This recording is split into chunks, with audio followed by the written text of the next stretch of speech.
Thanks very much. It's great to be here, and thank you all for coming. This will be a busy seminar because I've got a lot of ground to cover. Hopefully it'll be nicely provocative. And I would like to have you maybe think a bit about what you do understand and what you don't understand about human genome and human genomic programming. I came into this as a young postdoc in Texas many years ago when somebody told me that the genome was full of junk. And I thought, hello? Maybe not. So this is a story, I think, and the book that, one of the books I'm writing that Yvonne referred to is tentatively titled The Misunderstanding of Molecular Biology. And that's the sub-theme of today's talk, in the sense that, and I'll go through this very quickly in a moment, but that the assumption has been very deeply embedded from the time of the Lac operon that genes equated to proteins. And it turns out that that is largely true in bacteria, wall-to-wall protein coding genes in their genomes, but it's not true for humans. Most of the genes, many if not most, probably most of the genes in humans do not encode proteins. So let me take you on a bit of a journey and back to those days. You know, for the younger ones in the audience, perhaps won't remember how powerful an impact the Lac operon had on thinking about gene structure and regulation. Jacob and Monod, who wrote their magnum opus in J-Mol Bio in 1961, which is well worth reading, and for which they were given the Nobel Prize justifiably, speculated at that time that the Lac repressor was an RNA because it had all the right characteristics. But Wally Gilbert showed as a postdoc in 1966 that it was a protein, and the idea got largely forgotten.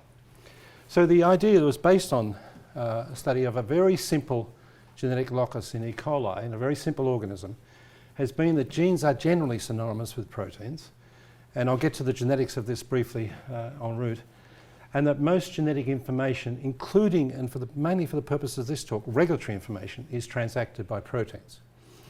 Now, that protein-centric view, which was established in the early 60s, so that's what, 50 or 60 years ago, very much reflected the mechanical zeitgeist of the age. Great, lovely term, you know, the prevailing cultural paradigm. You know, bicycles were made of parts, and so were humans, and there was a part to carry oxygen, a part to do this, etc. And this persisted, and has persisted to the present day, and deeply and often tacitly imbues the textbooks, despite a number of subsequent prizes that should have given pause for thought. And somebody once said about science that the best science is always done at the point of greatest surprise. The first surprise, which as I mentioned, I bumped into as a postdoc in Texas many years ago, is that genes in humans and other complex eukaryotes are mosaics of protein coding and non-coding sequences. This was by far, and still remains, the biggest shock in the history of molecular biology, because nobody in their right minds would have anticipated that genes would not be collinear with their encoded protein products. And I'm going to go quickly because I've got a lot of ground to cover, but the interpretation, which was immediate and universal all the way to Crick, was that the intervening sequences, despite the fact that they're transcribed, are junk because they didn't fit the conceptual paradigm, which was only a decade old at that point. Of course, the equally, if not, in fact, it is more plausible, and certainly far more interesting alternative is that the other information is being transacted by the RNAs that are not being translated into proteins, which is what popped into my head in, on a Friday night over a beer in Texas. Occupied me for most of the time since. The second surprise about the same time is that our genomes are full of transposon-derived sequences, and on the same dodgy logic were dismissed as mainly non-functional selfish DNA, and have been used in circular logic to assess the degree of neutral evolution in the human genome on the unjustified assumption that the transposons that have been sitting in our genome for 100 million years or more, along with other mammals, are non-functional. Of course, there's an equally plausible and more interesting explanation. And in fact, transposons are probably, as Barbara McClintock pointed out many, many years ago, are probably clues to understanding the whole evolution of humans and other complex organisms, because the raw material for evolution is duplication and transposition. And transposition has the wonderful capacity to move regulatory cassettes around. And if you talk to the Evo-Devo people, they all say, and I'll show you this in spades in a moment, that there is very little innovation in protein space during evolution. Nearly all the innovation for adaptive radiation is in regulatory space. And transposons are a very good way of doing that. The third great surprise, which was a little later in the early 2000s with the genome projects, is the number of protein coding genes does not scale with developmental complexity. And the immediate and superficial assumption was that combinatorial control by regulatory proteins can explain. Now, this was stated in papers in Nature elsewhere in single sentences that were never justified mathematically, never justified mechanistically, and never justified the reference to decision theory or control systems theory. The implication was, and still carried around today, that if you have combinatoric control by regulatory practice, that they will scale factorially. In other words, if you've got n regulatory factors, you have n factorial or n prime possibilities. Now, there's 3,000 at least regulatory proteins encoded in the human genome. So 3,000 factorial is, I can assure you, a number that's almost infinitely larger number of molecules in the observable universe. So more than enough headroom there to make a worm or a human, so we can safely get back to studying our own favourite transcription factor, safe in the knowledge that the regulatory structure, superstructure, is enough to make either. Now, I'm going to show you a graph, and I figured that this centre would be more sympathetic to a mathematical approach to this than perhaps others might be. So I'll show you that in a moment, but let me just make this point more strongly to you. So humans have approximately the same number of protein coding genes as C. elegans. That thing on the right's only got 1,000 somatic cells. The one on the left, I'm going to show you a picture in a moment to bring this home in ways that you won't not think about, has got roughly 50 trillion cells arranged in an extraordinarily precise numbers of muscles and bones and organs and a brain with 100 billion neurons. Same number of protein coding genes. And what's worse, many, if not most of them, are orthologous with those in worms. The part set for animal development were largely established 700 million years ago or more prior to the metazoan radiation. So the question, the overarching question, if you want to understand human biology and where it goes wrong in disease, is how much information is required to program human development and our cognitive capacity, and what form does it take and how does it scale? So here's the graph. Now, this bacterial genome's done computationally. I'll just walk you through it very quickly. The question we asked ourselves was, how do the number of regulatory genes scale with the genetic complexity? And that's relatively easy to do in bacteria because you can computationally say that's a regulatory protein because it's got a helix loop helix domain or whatever. So using PFAM domains and computationally done, we plotted on the y-axis the number of regulatory genes and on the x-axis the numbers of total genes across the range of genome sizes in bacteria. And the primary data is in the lower right. The main graph is the log-log transformation. As you know, log-log transformation, the slope gives you the exponent. And the exponent is almost perfectly 2. Now, we're not sure, no, this is the esoteric, but I'll skip over this, but whether this is n log n or n squared. Decision theory suggests it would be n log n. Network control theory suggests it would be n squared. And we're just repeating this with thousands of genomes to try and differentiate those two alternatives. Nevertheless, what this says, the face value, is that as the system becomes genetically more complex, more and more of the information in the system is devoted to regulation. At the top end of that graph, and look at the R squared, it's 0.9, this is bulletproof. At the top end of that graph, and the largest bacterial genomes around 10 megabases or so, 20% of all of the genes are regulatory, and that's rising quadratically. So if you extrapolate that line, you get to a point where there's more regulatory genes than genes, which is impossible. So it's quite possible, in fact likely, I think, that bacterial genomes topped out at this side because the added exponentially growing cost of regulatory overhead wasn't worth the extra size of the system.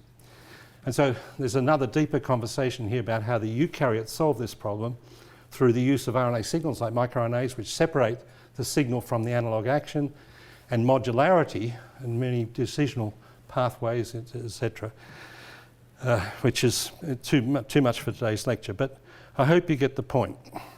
It's exactly the opposite of that predicted by combinatoric interactions. And the bottom line, at least in bacteria, and you have to say, well, probably in all organisms, regulatory overhead scales much faster than the size of the size of the system, so it becomes a complexity limit.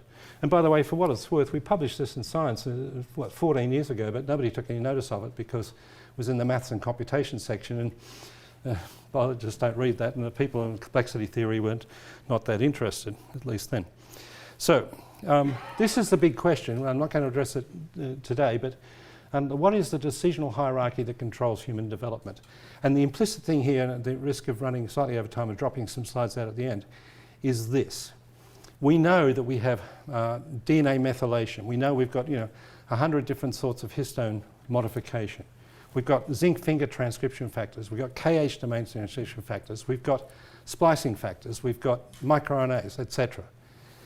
What role do they play in the decisional hierarchy that takes a single cell at the moment of our fertilization into a fully formed walking, talking human? And is there a hierarchy here? Decision theory says that every decision, this is again a deeper conversation, is a binary hierarchy. So is DNA methylation superior to histone acetylation type A or B or whatever? And nobody's really put this together. So at the moment we've got lots of ad hoc data about microRNA expression patterns or this or that we can't yet put into a structured framework to understand human ontogeny. Let's move on. I want to show you this picture. I took it off the web. These are three different vertebrae, from the thoracic, the lumbar, and the whatever the other region is. And that's three different planes of photographs. Now look at these bones. The exquisite precision of these bones, and each vertebra is different.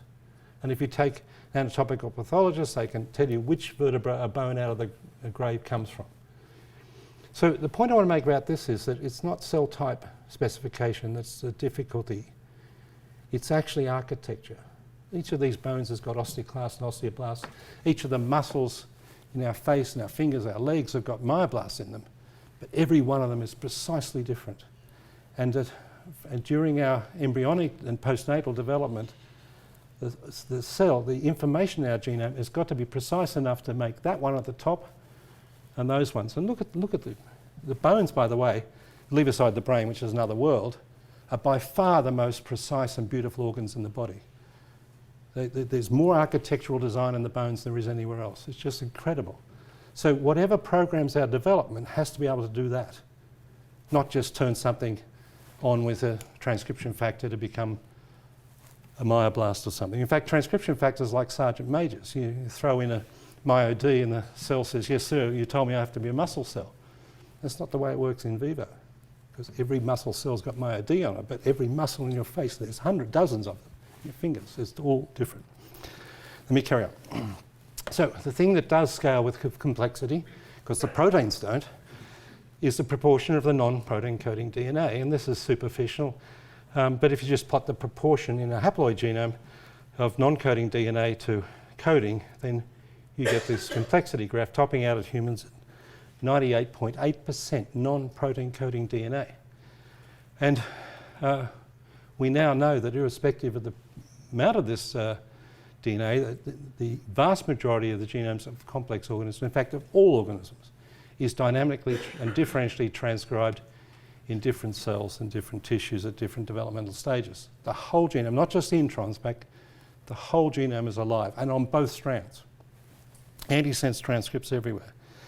So you force the conclusion either there is an enormous amount of useless transcription, or there is another layer of genetic information being transacted by these transcripts. And that expands in complex organisms. So the data for this, and I like to have a nod to history, but it also connects with the narrative, goes back about, 14 years now, but close to, from these foundational studies from Riken in Yokohama, which doesn't get enough, they get lots of citations, but not enough credit, because the ENCODE projects pretended they'd rediscovered it later. So the Phantom Consortium out of Yokohama, and we were lucky enough to be involved in this, actually published this paper in 2005. The motivation for this first high-throughput RNA-seq was to try to define the proteome and the spliceome more accurately. But the surprising and ultimately headline result was that there were tens of thousands of transcripts that had little or no protein coding potential. Most of these are expressed at low levels, but I'll show you in a moment, they're not expressed at low levels at all. They're just very precisely expressed in particular cell types.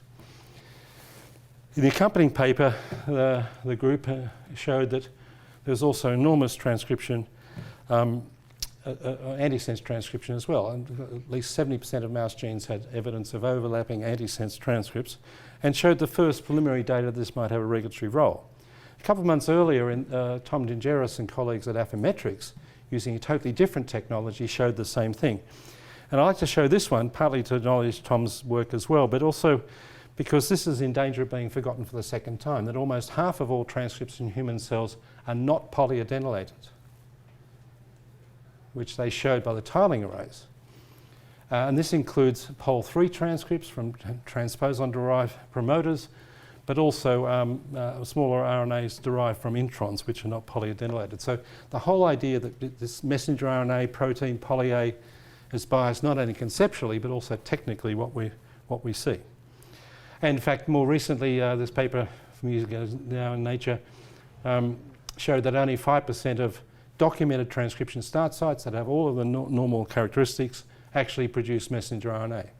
So and I think this is about right. Only 5% of all the transcripts in humans are protein coding. 95%, probably of the order 2 to 500,000, is my estimate, are actually producing regulatory RNAs. And even many, many years ago, it was obvious that the complexity of mammalian transcription was enormous. Genes that were both coding, non-coding, and non-coding RNAs like SNO-RNAs and microRNAs encoded within the introns of both coding, non-coding, etc. And then when we drew this diagram many years ago, even then it was an underestimate of the actual complexity. So I want to show you very quickly how complex the human transcriptome is.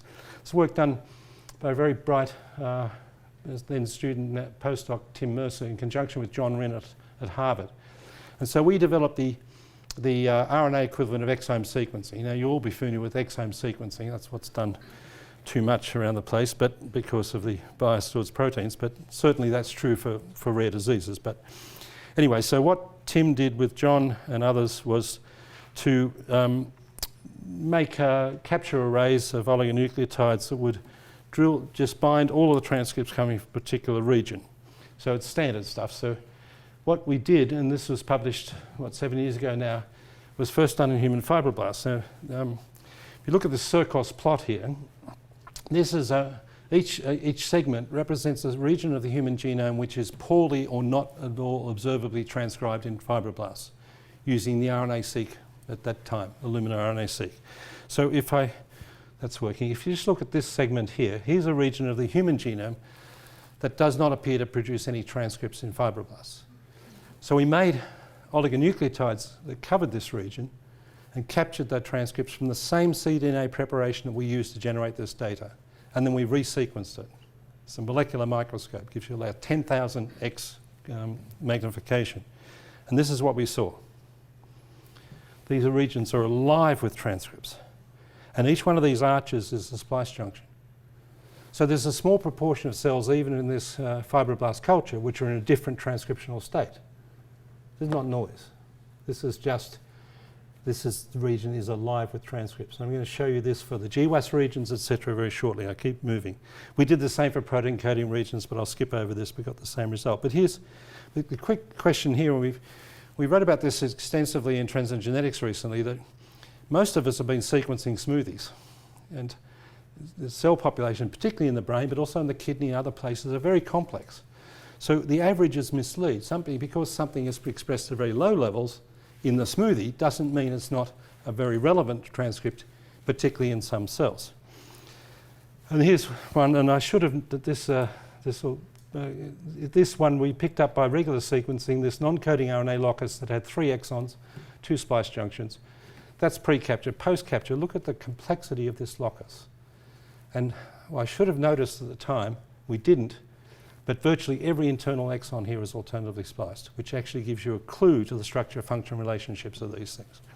I'll come back to that. Now, you're all very familiar with this, so I don't have to walk you through genome-wide association studies, but I want to make two quick points because it goes to the genetics and not only the preconceptions here, but the phenotypic and technical biases that are associated around this. Because people said to me for many years, and I'm going to show you a paper from PLOS Genetics shortly, where they said, look, John, if these things are real, why don't we see genetic evidence of them? Now, so the point I want to make is that in complex disorders, as mapped by the genome-wide association studies, very few of the the associated mutations are in protein coding genes. And this haplotype block density is high enough here in most cases to separate the protein coding from the non-coding regions. Now, so you get very few protein coding mutations mapping to in GWAS complex diseases. Now, it's exactly the opposite of what you see in rare diseases. Rare diseases, ballpark, 95% of the mutations are protein coding mutations. They're what I call catastrophic component damage. If you can't carry oxygen, your beta-globin gene is mutated, you're in big trouble. So the phenotypic penetrance is very high. And it's only 20 or 30 years with people struggling trying to map cystic fibrosis. We've forgotten how far we've come. So the focus was on catastrophic component damage mutations, were easy to track through pedigrees and map genetically. But in the complex loci, most of the loci occur in either intronic or intergenic regions. So we made a target RNA capture array to target a very large number of these disorders from 560 intergenic GWAS linkage blocks, which is about 2% of the genome, and we interrogated this with RNA from a mix of different human tissues. And this is what we found. So basically, here's one locus, and one of my favourites because it's involved in cognitive performance. If you look at the bottom here, well, let me see, just see. There's that red block is the haplotype block. This is the sentinel SNP here. Down here in the databases, at least a couple of years ago, there was really nothing in the databases from this region. But when we captured the RNA for that haplotype block, haplotype SNP there, we see this transcript, this non-coding transcript sitting right in the middle of this haplotype block, this alternatively spliced non-coding RNA. It's got to be a candidate for whatever the mechanistic basis of this association of cognitive performance to this particular otherwise thought gene desert. Here's another one. This haplotype block in red here has actually 3 non-coding transcripts sitting right in the middle of it or right across it, whereas in the database there was nothing showing.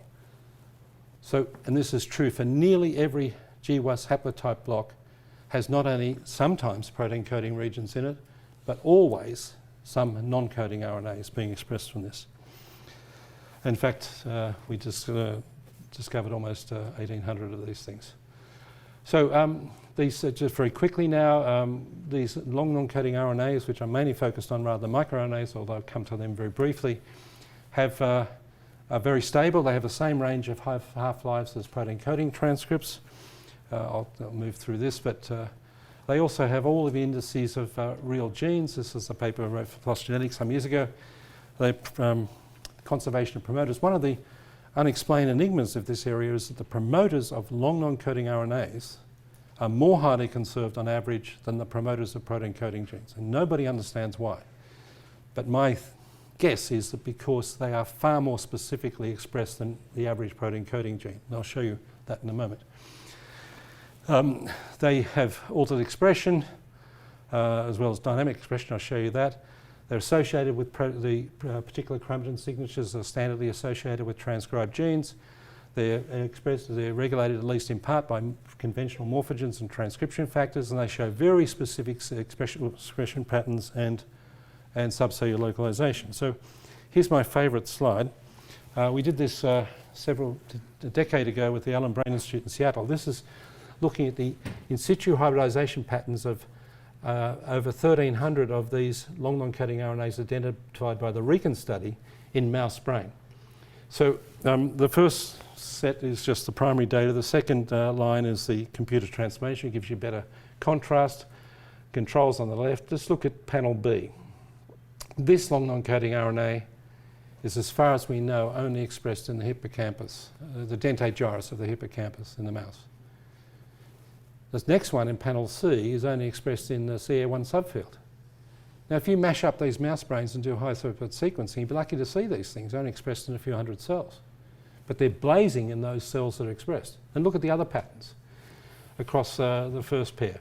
In the cortex and the cerebellum, they're beautiful patterns. In one case of a protein coding transcript expressed in Purkinje cells, the antisense overlapping transcript is expressed in the single line of cells under the Purkinje cells.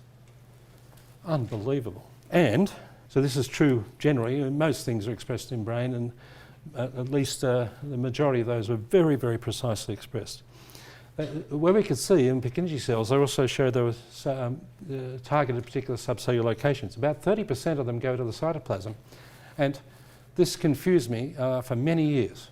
What are they doing there? Because we had a bias, and the evidence was that they are mainly chromatin associated. I'll come to that.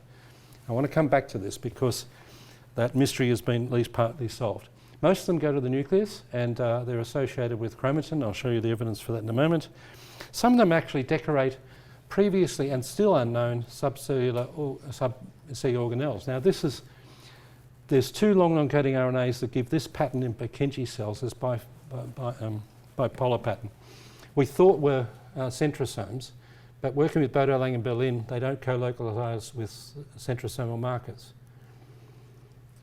It's a subnuclear structure of some sort. So here is a subnuclear structure, specifically in Purkinje cells, that nobody understands and nobody's seen before.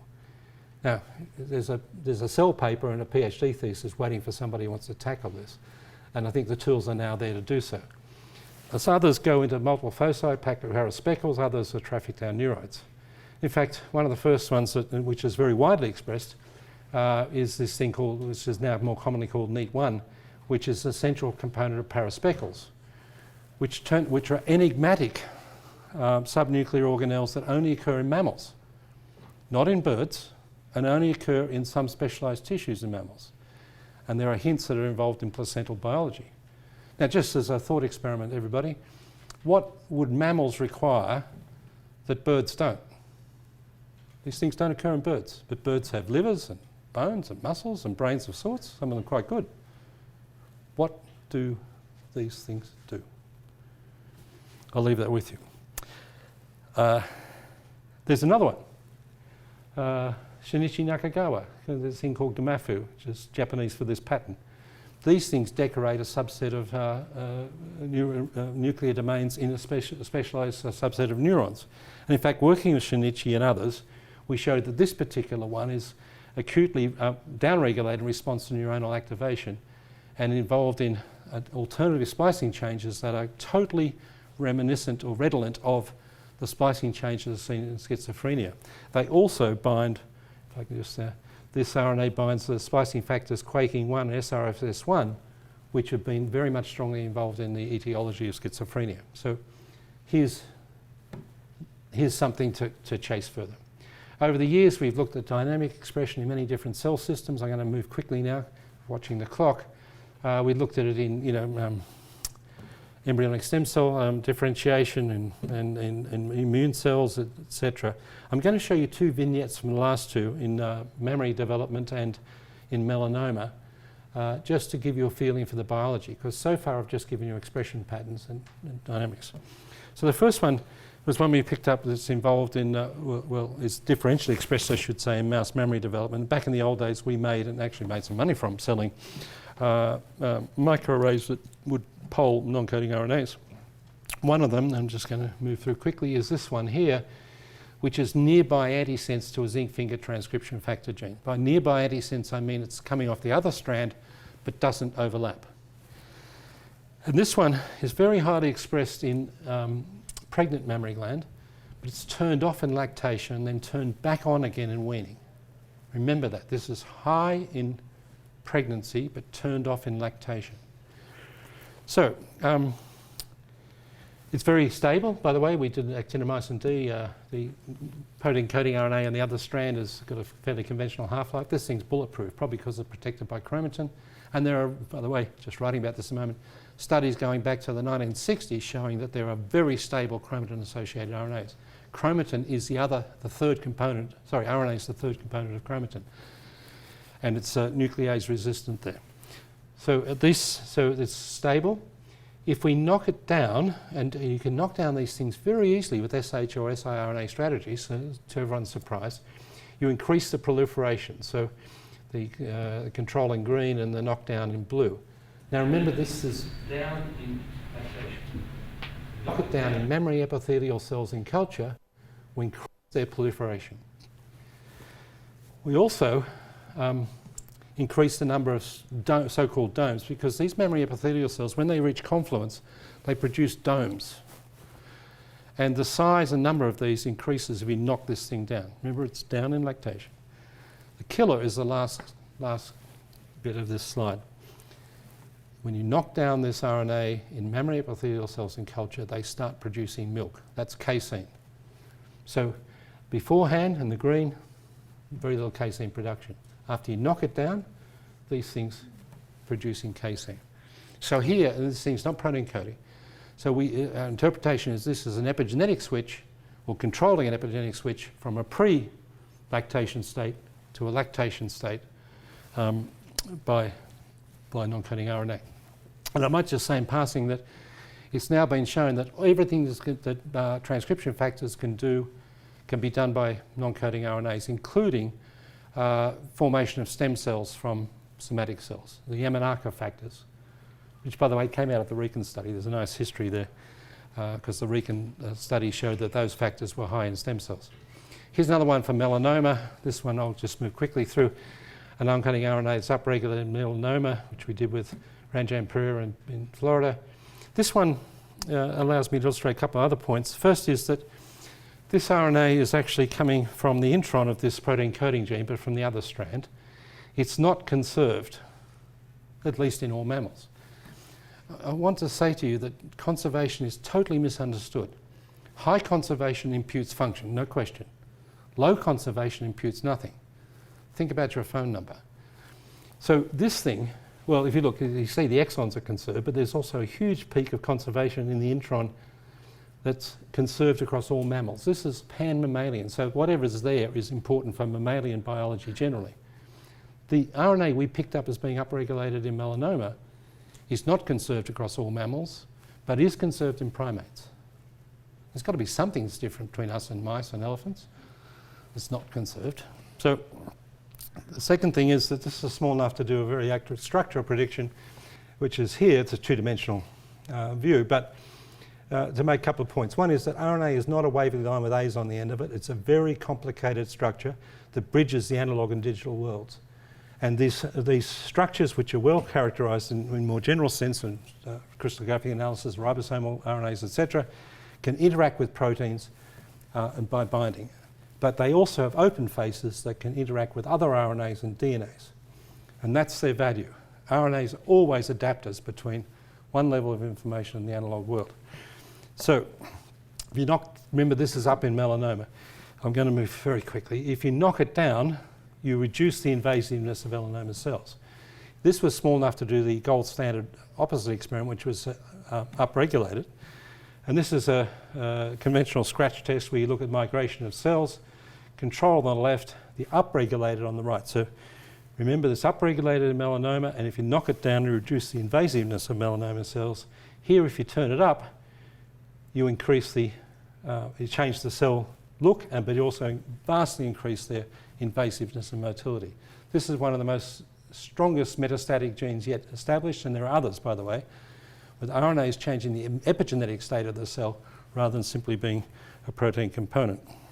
Now, we looked at this during embryonic stem cell differentiation. I'm going to move more quickly than I should, but and focus on EVX1 antisense, which is opposite a homeotic gene. Don't worry about the complexity of this, except to say we're going to look at two RNAs here. One is there's an antisense across the HOXB5 and B6 locus, and the other, which is overlapping antisense against EVX1, but all important homeotic genes. Look at the interleaved structure of the exons, which is just beautiful. Now, it's complicated, but the take-home messages are down here. what we found for the first time was that these antisense RNAs are actually physically associated with trithorax, mixed lineage leukemia 1, and activated forms of chromatin, H3K4 trimethyl. The messenger RNA is not. The antisense in the EX1 antisense is. HOXA11 antisense isn't. It's probably associated with polycomb, I'll show you in a moment. So this was the first, among the first evidence that these transcripts, these non-coding RNAs, because you've got to say, well, you know, they exist and they're differentially expressed. What do they do? One of the things they do, at least, is to associate with chromatin modifying complexes and histones, which was a prediction that we'd made. Work done by Paolo and Marcel back in my lab. So you know all about this, but the point I want to make is that the epigenetic modifications which occur in DNA and histones, there's about 100 or so of them, are catalysed by a suite of enzymes that have no intrinsic sequence specificity. And yet if you look at the ENCODE data, the differential methylation at K4 or whatever, it is different at millions of locations around the genomes in different cell types. So there's another form of information which is required to take these enzymes, which will acetylate, you know, lysine X or methylate whatever, at these very precise positions around the genome in different cell lines. And the answer to, well, the questions are, what determines the site selectivity of these enzymes, because they're exquisitely type sensitive. What determines the positioning of nucleosomes? Is that important? It turns out it is, but I can't talk about that today. But they are, the genome already knows where the nucleosomes are, and they're usually, but not always, positioned over the exons. And what's the molecular basis of epigenome environmental interactions? And it turns out the answer to all three of these questions is RNA at one level or another. Now, we weren't the only ones to show this. It's the same year that we published the trithorax stuff. Two groups, one in Cambridge with Peter Fraser, another in Uppsala with Kanduri, showed that very famous non-coding RNAs, including one called AIR, epigenetically silence transcription by targeting polycomb, G9A's polycomb. So here we had the first evidence that these RNAs were involved in binding chromatin modifying proteins but taking them to their sites of action. Think about back to those bones I showed you about the complexity of the epigenetic control that has to be elaborated during our development. And the year after, our good friend John Rinn wrote this large at the Broad Institute, where he and colleagues looked at over 3,300 of these long non-coding RNAs in parallel and showed that fully 20% of them bind to polycomb, and that many others bind to other chromatin modifying enzymes, and showed that if you knock it down, you release the repression by polycomb. So this generalises what had been thought about and shown in isolated cases the year before. There's no question that a lot of these long non-coding RNAs are actually physically interacting with these complexes. Now, there's been some controversy about that, but I think the evidence is now very, very solid. If you look at the data, you see about, and this is my guess, about half of all of the long non-coding RNAs are involved in binding chromatin modifying complexes of some sort or other. Others seem to be produced from enhancers. Very, very good evidence that enhancers produce long non-coding RNAs only in the tissues in which they're active. They were thought to be byproducts of the transcription at that locus, but now there's more and more evidence they're actually involved in the physical looping that's required for enhancer action. And here's a lovely picture from a Japanese photographer showing the presence of triplexes in the human fibroblast interphase nuclei. It looks like the Milky Way. There are RNA-DNA interactions occurring everywhere, and a lot of recent interest you may have noticed in RNA-DNA hybrids and their control of gene expression. So RNA is not only an intrinsic component of the structure of chromatin, but it's actually also a dynamic component of the epigenetic events that occur in chromatin and of transcription. So this has been obvious. In fact, we started writing about this in 2001. Because even then the evidence from transvection and Drosophila pointed very powerfully in this direction. But I just show this partly for historical reasons, but also to remind me to say I don't want to overlook small RNAs here. There are argonauts in the nucleus, and there's a lot of evidence that small RNAs are interacting not just with messenger RNAs, but also with large non-coding RNAs in a very sophisticated network that's occurring in different cells at different stages of development. So you have Small RNAs, you've got RNAs that bind with chromatin repressive complexes, chromatin activating complexes like MLL1, etc. You go 4 in the nucleus, DISA, etc. There's a very complicated landscape here in this previously hidden world, ephemeral world of these RNAs. More recently, we formalised some of the evidence in this. I just want to quickly, there's good evidence that RNAs can bind other RNAs. They can bind proteins through these analogue domains they form, because they can form hydrogen bonds on all 3 faces of RNAs, including the ribose face because of the 2' hydroxyl. They can bind DNA through duplex or diplex formation. Almost certainly conformational switches and ribose switch RNAs in bacteria are a very good example of this, but you'd be, you'd knock me over with a feather. It doesn't occur in us as well. They can be control devices, they can be scaffolds, and they can be guides. And the evidence of this is accumulating all of the time. But the one thing that I didn't expect, and which I found most exciting in the last year or two, and you may not be aware of, is that RNAs have another function, and which may go back to the very dawn of molecular evolution. Now you know that after Tom Cech's demonstration that RNAs have catalytic activity, the very thoughtful hypothesis, which most people would ascribe to, that RNAs were the primordial molecule because they had both information encoding and catalytic capacity, and they outsourced their information functions to DNA, which is easily replicable and more stable, and their catalytic functions to proteins, which are more diverse and catalytically capable.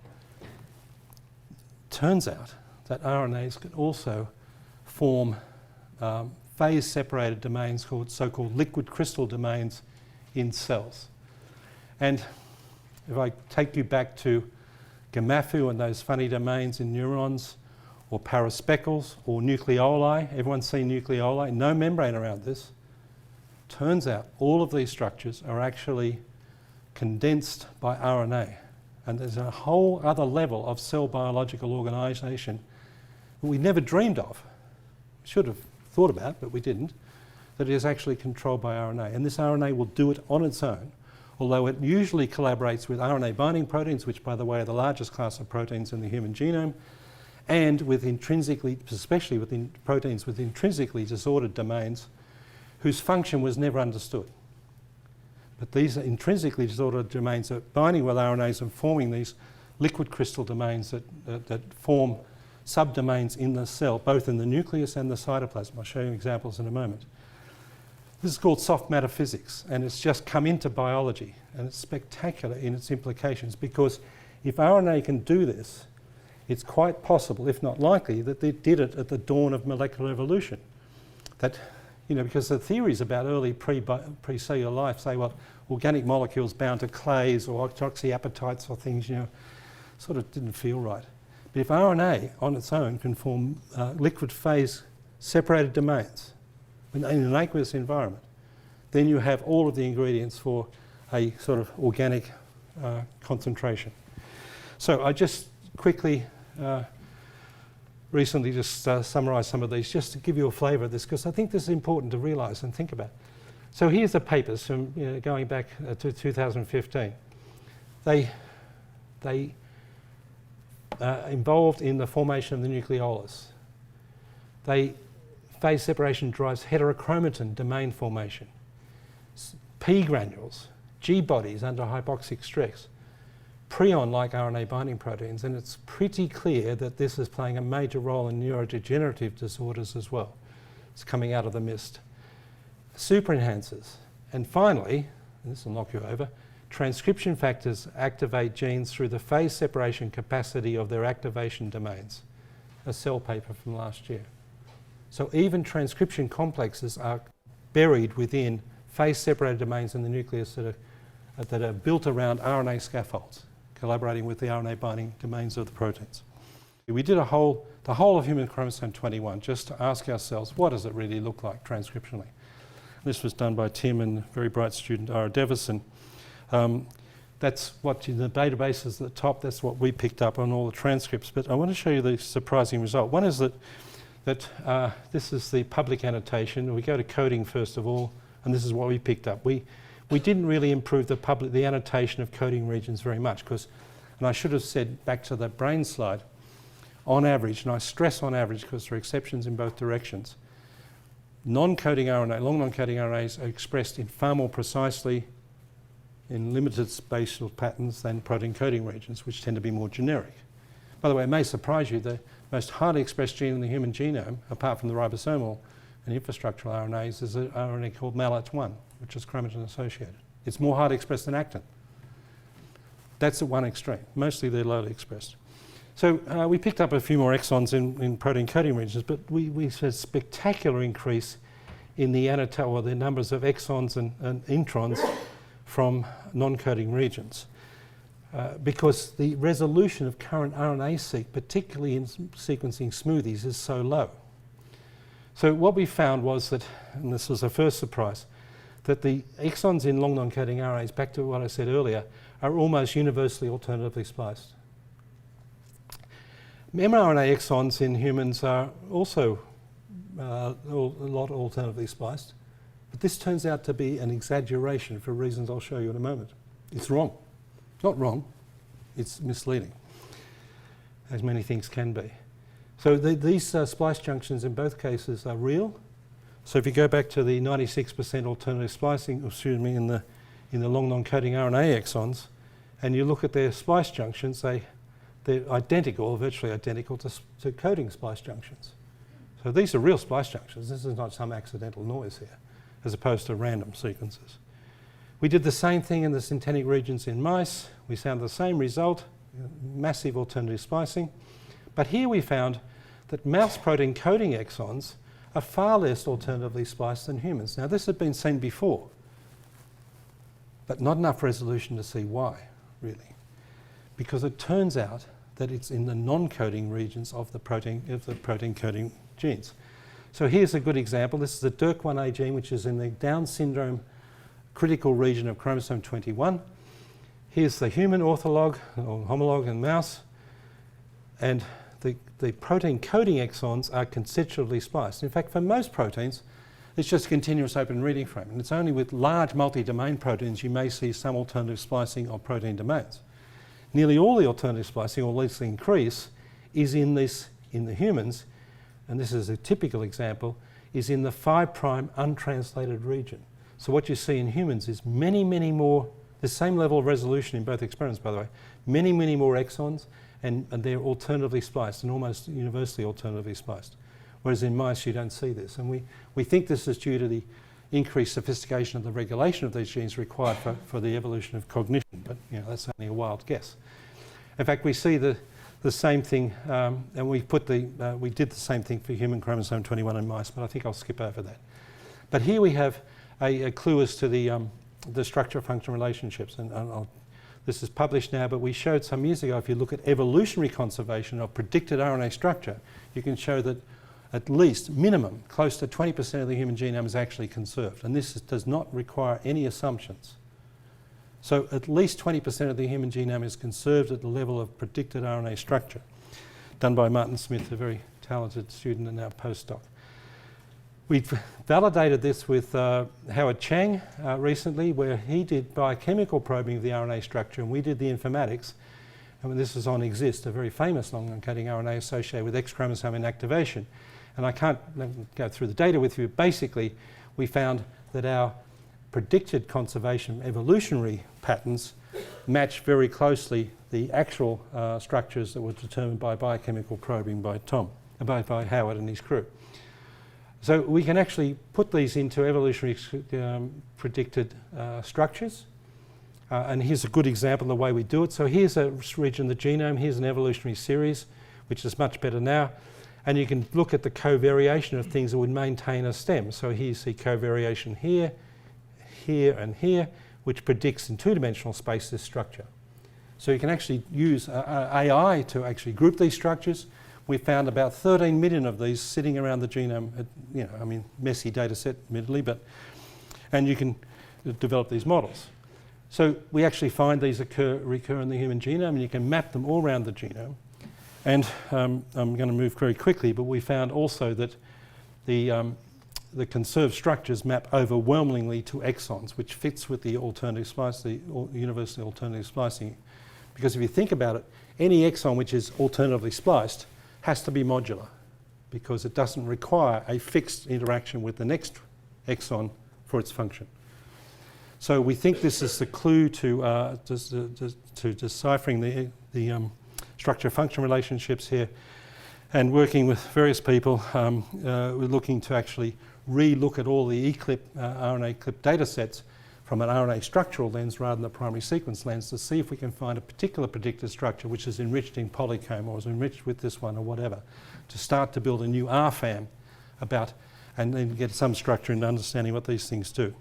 This is a sleeper here, but and I'm sure you don't know this, but the 3' UTRs of at least half of all messenger RNAs are separately expressed in particular tissues and can transmit information in trans.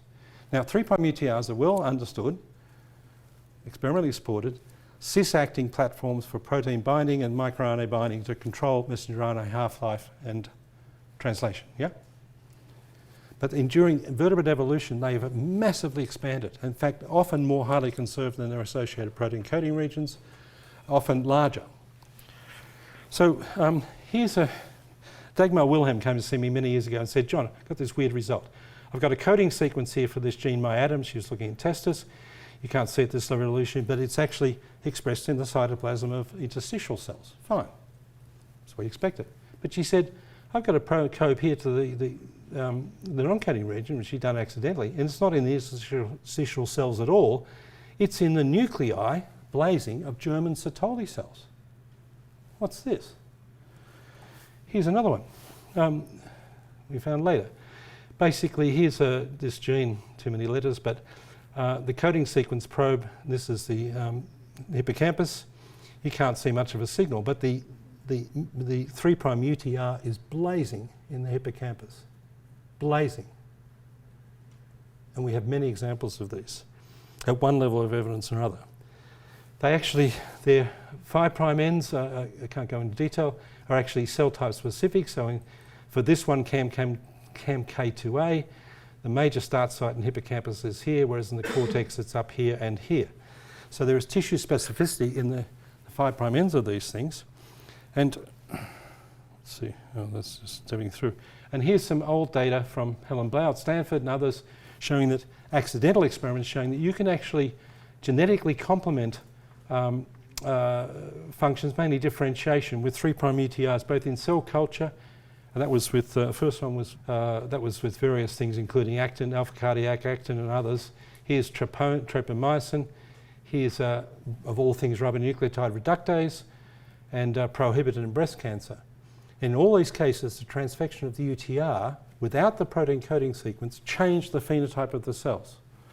And I don't have it here, but the most exciting one was done by Anna Frusi in EMBO, where she showed that the 3' UTR of OSCA, which is a very famous gene from Drosophila, if you knock out OSCA, among other things, you lose oogenesis.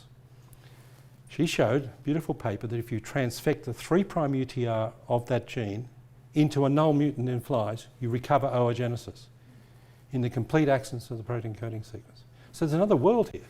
And this is most pronounced in, that's what we were able to put together in this paper, but then there's a more recent one here just a year or two ago, just confirming what we'd shown, widespread differential expression of coding region of 3' UTR sequences in neurons and other tissues. So there's something else going on. And why would evolution want to have a 3' UTR platform to control messenger RNA, but also have transacting functions? It just doesn't make sense. But this is where insights come from, I think. But I just want to show you this, but we have so many, all of us, fixed ideas from what we think we understand. And we don't understand this.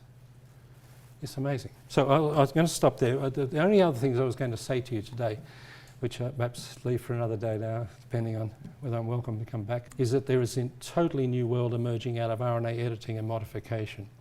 The unknown RNA epitranscriptome. RNA editing goes ballistic in cognitive evolution. There's so much inosine in our brains that people used to think there were 5 nucleotides in the human brain, 30 times more per any index than in mice, and it goes up progressively through primate evolution. Massive expansion in RNA editing. There's also at least 140 different modifications of RNA, some of which at least are dynamic. So if you think about it, this enables plasticity to be superimposed on an otherwise hardwired system by using RNA editing and modification to change the structure of the RNAs and therefore the information in it. ADAR2, for example, has got inositol hexaphosphate complexed in the active site, which says it's linked to canonical cell signaling pathways. So there's another whole world of RNA plasticity which seems to track in its evolution with the rise of cognitive capacity. Because this, if you knock out epigenetic processes, you can't learn. And of course here, as opposed to here, which is hardwired, you need soft wiring. So I think that's the next frontier. I'll leave it at that, and thank you very much for your time.